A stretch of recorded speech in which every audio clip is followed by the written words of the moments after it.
Hi, a quick disclaimer before I start. In case anyone didn't know, Insurgent is the sequel to the film Divergent, and so if you haven't seen Divergent, there is a chance that there is going to be spoilers for that film in this video. I'm going to try to keep this video as spoiler-free as possible for Insurgent itself, but if you have any intention of reading the first, if you have any intention of reading the first book or watching the first film and you want it to remain spoiler-free, my advice is you don't watch this until you've watched it. But if you don't care, carry on watching, or if you want to know more about Insurgent, then carry on watching. I'll try to keep the spoilers minimal. Yeah, but I don't think there'll be many. I think it's be quite quick, to be honest. I'll outline the plot quickly to give some people an idea in case they have no idea what Insurgent's about. So, mix up from the last film, Divergent. So, obviously for Caleb and Peter have just run away after the attack on Abnegation from the last film, and they're kind of on the run, and they're staying at Amnesty, which is like a faction of like peace and love and things. That's how the film starts, and they're trying to escape because obviously Tris and Flora are divergent, as we found out in the last film, and they're now on the hunt for divergence. Janine wants divergence for some reason. I'm not going to say what because I don't ruin the film, but she's looking for them, and so she's on the hunt. They're having to run and hide from these people, and then they meet up with different groups of people, and it's kind of a whole rebellion film going on, but it's basically there's an even bigger crackdown on divergence, so like hunt the divergents and they're being killed and slaughtered. Janine is quite set on keeping the factions the way they are. Other people not so sure. Others just don't think it's a bad idea that diversions exist, and there's all this in between things of going on, and I don't want to say much more because I don't want to spoil anything, because it's literally just it's a continuation, so I don't want to really ruin the film. But it kind of centres around that, and obviously Tris is very central to this. She's highly divergent, as kind of explained in the last film. She's very special. Her divergence means she can she's not as affected by serums as much and things like that, which is another thing they got horribly wrong in Insurgent, but I won't go on about it. I had a problem with the Divergent film as an adaptation, and so it's going to come to no surprise that I also had a problem with this film, because some of my problems have carried on completely, like the way they just completely disregarded characters and missed them out, and not even what I feel like to be small characters. I feel like quite integral characters to Tris's development were just ignored and not put in. I don't really understand why. I had a lot of problems with Insurgent, like a lot, mainly because I've read the book, and so as this is advertised as an adaptation, I don't feel like it was. I feel like it was a very, very loosely based upon. I had a problem with the Divergent film as an adaptation, and so it's going to come to no surprise that I also had a problem with this film, because some of my problems have carried on completely, like the way they just completely disregarded characters and missed them out, and not even what I feel like to be small characters. I feel like quite integral characters to Tris's development were just ignored and not put in, and I don't really understand why. So yeah, so that kind of annoys me the whole way through.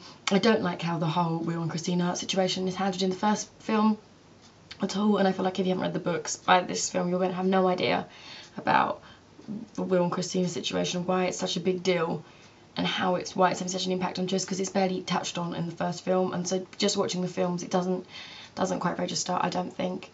But there you go. Maybe it's because it's a bigger thing in the books, and so I'm just being picky. Basically they kept the same with the character names and the faction names and then parts of the storyline, but there was just so much that changed.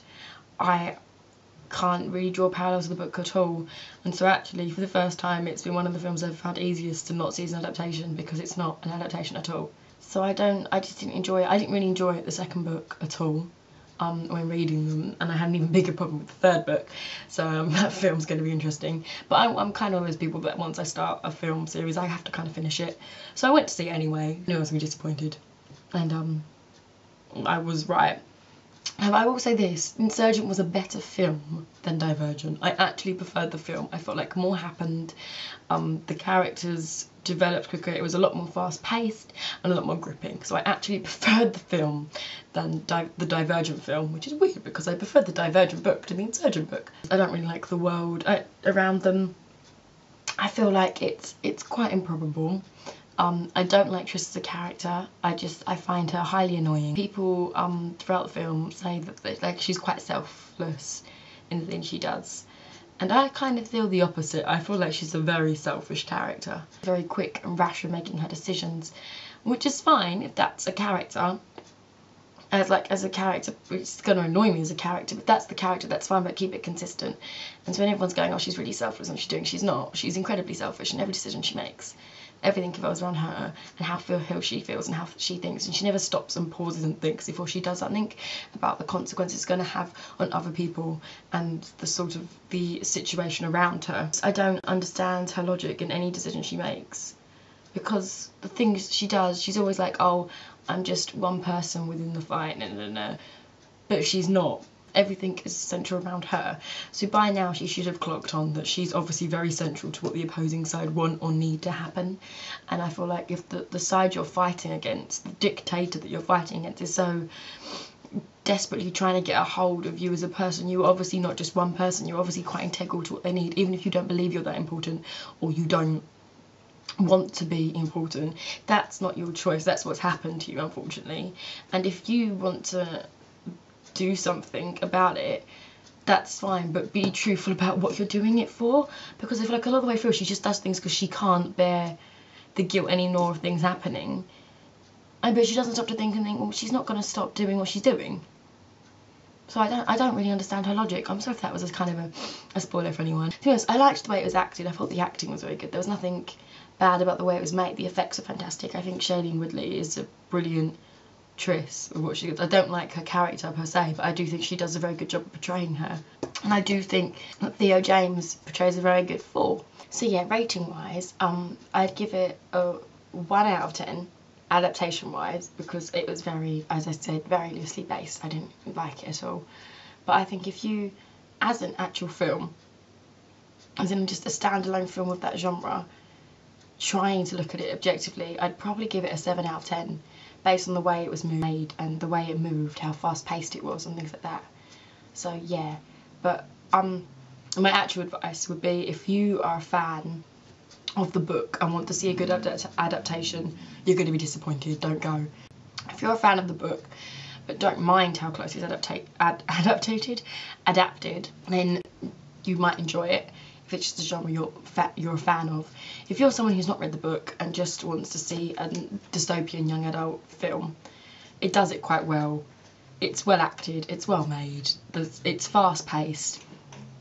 And maybe the reason they didn't keep to the book was that actually the book wasn't that good, in my own opinion. So maybe that's why they changed it so much, looking at it reflectively. But yeah, I won't watch it again. I didn't like it because I can't get out of the view of it as an adaptation of the book. I can't separate it, and therefore in my mind it wasn't done very well. But trying to look at it objectively, I think it was actually an okay film as a standalone film, and probably does deserve a 7 out of 10. It's fast paced.